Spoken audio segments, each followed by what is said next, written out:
Saudari dan saudara sekalian yang terkasih, hari ini kita merayakan Hari Raya Tritunggal Maha Kudus. Kami masih ingat ketika kuliah teologi, betapa sulitnya untuk bisa mengikuti perkuliahan yang satu ini, mencoba memahami misteri Tritunggal Maha Kudus yang dirumuskan dengan satu kalimat, yakni satu hakikat tiga pribadi. Dan tentu saja ini menjadi rahasia iman yang terlalu besar, terlalu dalam, terlalu luas. Tidak mungkin bisa dimengerti hanya dengan menggunakan akal budi kita. Kita diingatkan akan kisah yang sangat terkenal, kisah tentang Agustinus. Tentu saja misteri yang satu ini hanya dapat dimengerti dan diterima kalau kita mempunyai iman yang mendalam. Maka mari kita tinggalkan kuliah teologi itu, dan barangkali untuk kita sekalian juga tidak harus sampai ke sana. Kita bisa melihat melalui bacaan-bacaan yang kita dengarkan hari ini, bagaimana kita mencoba memandang misteri Tritunggal yang Maha Kudus ini, misteri Allah beserta kita. Kita lihat dalam bacaan pertama. Di sana dengan jelas digambarkan Allah yang begitu besar, Allah yang begitu agung. Dengan rinci disampaikan dalam kalimat demi kalimat bacaan pertama hari ini, sejauh mana dan bagaimana keagungan dan kebesaran Tuhan itu.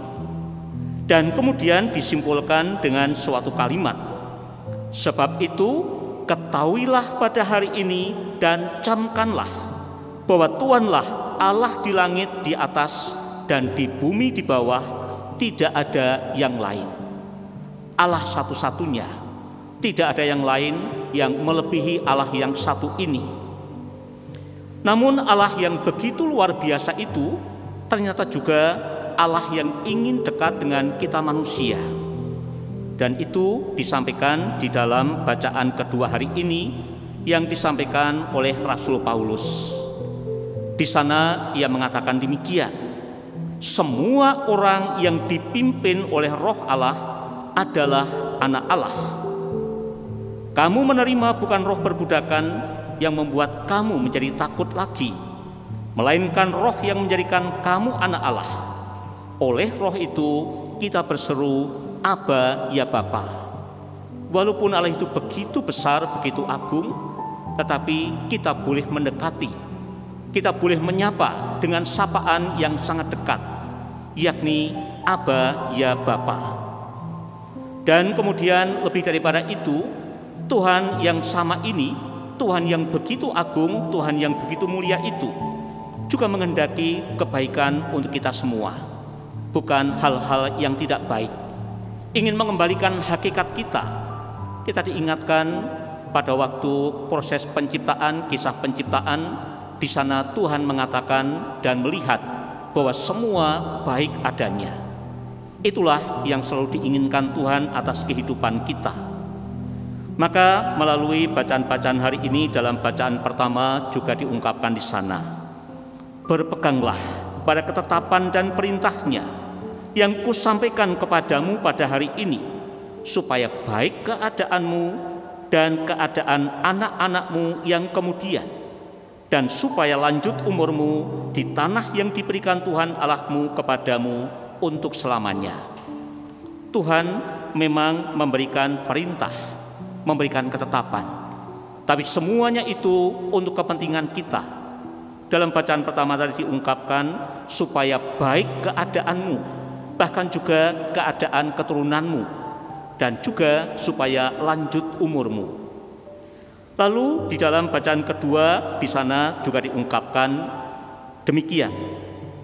Jika kita adalah anak, maka kita juga adalah ahli waris. Maksudnya orang-orang yang berhak menerima janji-janji Allah.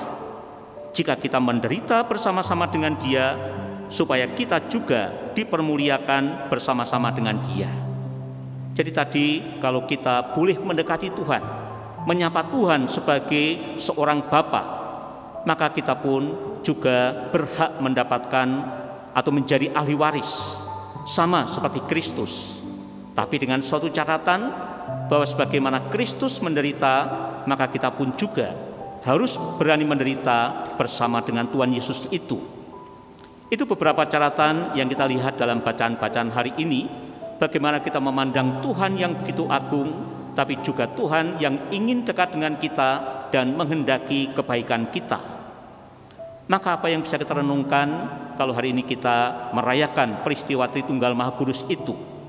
Pertama tentu saja adalah bersyukur dan berbahagia. Maka di dalam Mazmur tanggapan tadi di sana disampaikan, berbahagialah bangsa yang dipilih Allah menjadi milik pusakanya. Kita adalah orang-orang pilihan itu. Dengan dibaptis, kita menjadi putra-putri Allah, kita dimasukkan dalam persekutuan keluarga Allah. Maka bersyukur dan berbahagia itu sikap kita yang pertama. Kemudian dalam bait pengantar Injil di sana disampaikan, kemuliaan kepada Bapa dan Putra dan Roh Kudus, Allah yang kini ada, yang dulu ada, dan yang akan tetap ada. Maka ajakan yang kedua ini adalah tidak henti-hentinya kita memuji dan memuliakan Allah. Sebagaimana tadi kita nyanyikan dalam lagu pembukaan, hai umat pujilah Tuhan.